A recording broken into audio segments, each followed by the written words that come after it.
आज करूयात दुधापासून मिठाई. त्यासाठी इथे मी 2 लिटर दूध घेतलेले आहे.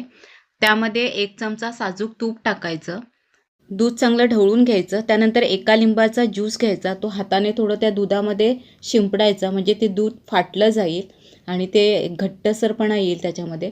ते दूध आटवत आटवत हे एवढं घट्टसरपणा येईल त्या दुधामध्ये. जेव्हा त्या दुधामध्ये घट्टसरपणा येईल तेव्हा अजून एकदा आपल्याला साजूक तूप टाकायचं आहे चमचाभर. त्यानंतर अर्धी वाटीभर जी साखर घेतली ती थोडी थोडी त्यामध्ये मिक्स करायची. त्यानंतर वेलची पूड घालायची. वेलची पूड असेल तर वेलची पूड घाला. माझ्याकडे हे वेलचीचं सिरप आहे ते घालते त्यामध्ये. त्यानंतर हा आहे फूड कलर 1 चमचाभर, तो घालायचा, म्हणजे त्याला चांगला कलर येतो. आणि सगळं मिक्स करून घ्यायचं. थोड्या वेळाने त्या मिश्रणामध्ये अजून थोडं घट्टपणा येईल, म्हणजे हे मिठाईसाठी आपलं मिश्रण तयार आहे. आपला ट्रे पण तयार ठेवायचं, त्याला तूप लावायचं आणि त्याच्यामध्ये हे सगळं सेट करून घ्यायचं. 1-2 तासांनी त्यामध्ये घट्टपणा येईल आणि कडकपणा येईल, म्हणजे ते आपल्याला कट करता येईल. आणि अशा प्रकारे त्याच्यावरती ड्रायफ्रूट्स किंवा सिल्वर पेपरचा वापर करून ही मिल्क मिठाई जी घरी बनवली ती आपली तयार आहे.